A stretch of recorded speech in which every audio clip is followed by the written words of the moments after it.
ನಮಸ್ಕಾರ ಸ್ನೇಹಿತರೆ, ಶರು 15 ಬ್ಲಾಗ್ಸ್ ಚಾನಲಿಗೆ ನಿಮಗೆಲ್ಲರಿಗೂ ಸ್ವಾಗತ. ಹೇಗಿದ್ದೀರಿ ಫ್ರೆಂಡ್ಸ್? ಎಲ್ಲರೂ ಚೆನ್ನಾಗಿದ್ದೀರಂತ ಅಂದ್ಕೊಂಡಿದ್ದೇನೆ.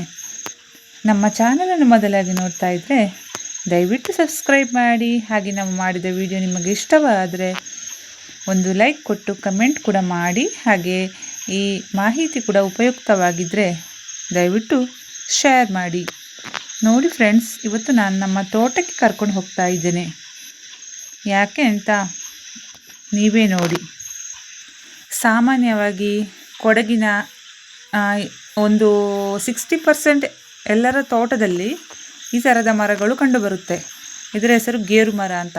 ಗೇರು ಮರ ಅಂದರೆ ಗೇರು ಬೀಜ, ಗೇರು ಹಣ್ಣು, ನಾವು ಕ್ಯಾಶ್ಯೂ ಅಂತ ಹೇಳ್ತೀವಲ್ಲ, ಅದಲ್ಲ. ಇದು ಕಾಡಿನಲ್ಲಿ ಆಗುವ ಗೇರು ಮರ. ಇದನ್ನು ತಿನ್ನಲಿಕ್ಕೆ ಆಗೋದಿಲ್ಲ, ಆಯಿತಾ.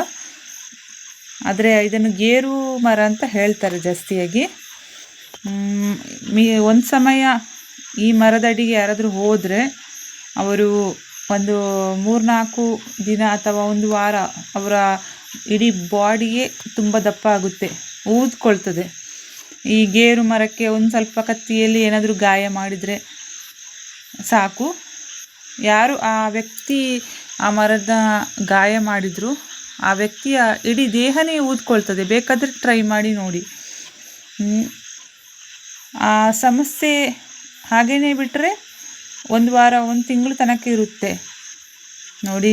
ಈ ಮರ ಈ ಥರ ಕಾಣಿಸ್ತಿದೆಯಲ್ಲ, ಇದರಲ್ಲಿ ಗೇರು, ಅದು ಗೇರು ಅಂತ ಹೇಳ್ತಾರೆ. ಹಣ್ಣನ್ನು ಗೇರು ಅಂತ ಹೇಳ್ತಾರೆ. ಅದು ತಿನ್ನಲಿಕ್ಕೆ ಆಗೋದಿಲ್ಲ, ಬಹಳ ಡೇಂಜರಸ್ ಮರ ಇದು. ನಮ್ಮ ತೋಟದಲ್ಲಿ ಕಂಡುಬಂದ ಮರ ಇದು. ಅದಕ್ಕೆ ನಾನು ಇದರ ಬಗ್ಗೆ ಒಂದು ಪರಿಚಯ ಮಾಡ್ತಾ ಇದ್ದೇನೆ. ಎಲ್ಲಾದರೂ ಮಿಸ್ ಆಗಿ ಹೋಗಿ ಈ ಥರ ಪರಿಸ್ಥಿತಿಗೆ ನೀವು ಸಿಕ್ಕಾಕೊಂಡ್ರೆ ಇದಕ್ಕೆ ಒಂದು ಸುಲಭವಾದ ಪರಿಹಾರವಿದೆ. ಅದು ಏನೆಂದರೆ, ಈಗ ಮುಳ್ಳು ಚುಚ್ಚಿದ್ರೆ ಕಾಲಿಗೆ ನಾವು ಮುಳ್ಳಿಂದಲೇ ತಾನೇ ತೆಗೆಯುವುದು. ಅದೇ ರೀತಿ ಈ ಮರಕ್ಕೆ ಪರಿಹಾರ ನೀಡುವ ಇನ್ನೊಂದು ಮರವಿದೆ. ಅದು ಏನಂತ ನಾನು ನಿಮಗೆ ಹೇಳ್ತೀನಿ. ವಿಡಿಯೋನ ಸ್ಕಿಪ್ ಮಾಡದೆ ಕೊನೆವರೆಗೂ ನೋಡಿ.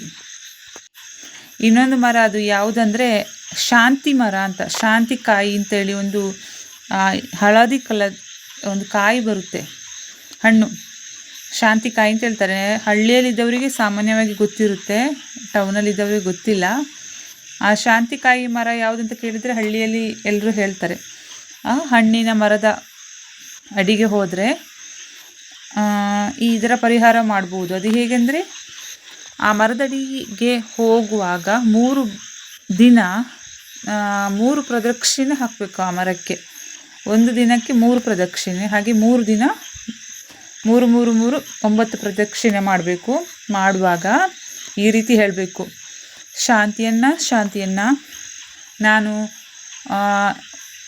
ಗೇರು ಮರಕ್ಕೆ ತುಂಬ ಅಪಾಯದಲ್ಲಿ ಸಿಕ್ಕಿ ಹಾಕಿಕೊಂಡಿದ್ದೇನೆ. ಹಾಗೆ ನನ್ನ ದೇಹಕ್ಕೆ ತುಂಬ ತೊಂದರೆ ಉಂಟು ಮಾಡಿದೆ ಅಂತ, ನನ್ನ ಈ ದೇಹದಲ್ಲಿ ಉಂಟಾದ ಸಮಸ್ಯೆಯನ್ನು ಪರಿಹರಿಸು ಅಂತ 3 ದಿನ ಹೀಗೆ ಪ್ರದಕ್ಷಿಣೆ ಹಾಕುವಾಗ ಹೇಳ್ತಾ ಹೋದರೆ 3 ದಿನದಲ್ಲಿ ಈ ಊತ ಎಲ್ಲ ಕಮ್ಮಿಯಾಗಿ ನಮ್ಮ ಬಾಡಿ ನಾರ್ಮಲ್ ಸ್ಥಿತಿಗೆ ಬರುತ್ತೆ. ಇದೊಂದು ವಿಸ್ಮಯಕಾರಿ ಮರದ ವಿಷಯ ಅಂತ ನಿಮಗೆ ಅನಿಸ್ಬೋದು. ಈ ಗೇರು ಮರದ ಸಮಸ್ಯೆಯನ್ನು ಶಾಂತಿ ಮರ ನೋಡಿದ್ರ ಸ್ನೇಹಿತರೆ, ಶಾಂತಿಯಾಗಿ ಕೊರೋನಾ ಬೆಳಬಹುದು. ಅದಕ್ಕೆ ನಾನು ಇದರ ಬಗ್ಗೆ ಒಂದು ಸಣ್ಣ ವಿಡಿಯೋ ಮಾಡಿದ್ದೇನೆ. 5-6 ವರ್ಷದ ಹಿಂದೆ ಕೊರೋನಾ ಬಂದಿತ್ತಲ್ವಾ, ಇಂಡಿಯಾದಲ್ಲಿ ಎಲ್ಲ ಕಡೆ ಬಂದಿತ್ತು. ಆ ಟೈಮಲ್ಲಿ ಹುಟ್ಟಿಕೊಂಡ ಬಳ್ಳಿ ನೋಡಿ. ಈ ಕೊರೋನಾ ವೈರಸ್ ಯಾವ ಥರ ಹಬ್ಬಿಕೊಂಡು ಇಡೀ ವಿಶ್ವವ್ಯಾಪಿಯಾಗಿದೆಯೋ ಅದೇ ರೀತಿ ನಮ್ಮ ಇಲ್ಲಿ ಕೊಡಗಿನಲ್ಲಿ ಕಾಫಿ ತೋಟಕ್ಕೆ, ಕಾಫಿ ಗಿಡಗಳ ಮೇಲೆ ಫುಲ್ ಹರಡಿಕೊಂಡಿದೆ. ಎಷ್ಟು ತೆಗೆದ್ರೂ ಕೂಡ ಇದರ ಸಮಸ್ಯೆ ಪರಿಹಾರವಾಗಲ್ಲ. ಇದಿದ್ದರೆ ಕಾಫಿ ಗಿಡಗಳಿಗೂ ಕೂಡ ಒಂದು ಕಾಯಿಲೆ ಬಂದಾಗೆ. ಕಾಫಿ ಗಿಡದ ಈ ಹಣ್ಣು, ಕಾಫಿ ಎಲ್ಲ ಸಣ್ಣ ಸಣ್ಣ ಇರುತ್ತಲ್ಲ, ಈ ಮಳೆಗಾಲದಲ್ಲಿ ಮಳೆ ನೀರೆಲ್ಲ ನಿಂತು ಕೊಳೆತೋಗುತ್ತೆ. ಇದರ ಬೆಳವಣಿಗೆಗೆ ತುಂಬ ಅಡ್ಡಿ ಮಾಡುತ್ತೆ. ಎಷ್ಟು ತೆಗೆದ್ರೂ ಕೂಡ ಬರುತ್ತೆ. ಅದಕ್ಕೆ ಇದನ್ನು ಕೊರೋನಾ ಬಳ್ಳಿ ಅಂತ ಹೇಳ್ತಾರೆ. ಬಹಳ ಡೇಂಜರಸ್ ಬಳ್ಳಿ ಇದು. ನಿಮಗೆ ಗೊತ್ತಿರ್ಬೋದು ಕೊಡಗಿನಲ್ಲಿ ತೋಟದಲ್ಲಿ ಯಾವ ರೀತಿಯಲ್ಲಿ ಹಬ್ಬಿಕೊಂಡಿದ್ದಾವೆ ಅಂತ. ಬಹಳ ಡೇಂಜರಸ್ ಬಳ್ಳಿ. ಫುಲ್ಲು ತೋಟಕ್ಕೆ ಚಪ್ಪರ ಹಾಕಿದಾಗಿದೆ. ಇದನ್ನು ಹೀಗೆ ಎಳೆದು ತೆಗೆದ್ರೂ ಕೂಡ ಪುನಃ ಬರ್ತಾ ಇರ್ತದೆ. ನೋಡಿ ಈ ಥರ ಇದೆ ನೋಡಿ ಬಳ್ಳಿ. ನಾವು ಯಾವುದೇ ತರಕಾರಿ ಯಾವುದೇ ಬಳ್ಳಿ ಅಂದರೆ ತರಕಾರಿ ಸಿಗುವ ಬಳ್ಳಿನ ಹಾಕಿದರೆ ಈ ಥರ ಬರಲ್ಲ. ಇದು ನೋಡಿ ಬೇಡ ಅಂದರೂ ಕೂಡ ನಮ್ಮ ತೋಟದಲ್ಲಿ ಎಲ್ಲರ ತೋಟದಲ್ಲಿ ಇದ್ದಾವೆ. ಇದನ್ನು ಸಣ್ಣ ಸಣ್ಣ ಬಳ್ಳಿ ಸ್ಟಾರ್ಟ್ ಆಗುವಾಗನೇ ಪ್ರಾರಂಭದಿಂದಲೇ ಅದನ್ನು ತೆಗಿಬೇಕು, ಹಾಗಾದರೆ ಮಾತ್ರ ಪರಿಹಾರ ಸಿಗುತ್ತೆ. ಆದರೂ ಪುನಃ ವಾರಕ್ಕೊಂದ್ಸಲ ಬಂದು ತೋಟದಲ್ಲಿ ಈ ಥರ ಚೆಕ್ ಮಾಡ್ತಾಯಿದ್ರೆ ಮತ್ತು ಅದನ್ನು ಸಂಪೂರ್ಣ ಕಂಟ್ರೋಲ್ ಮಾಡ್ಬೋದು.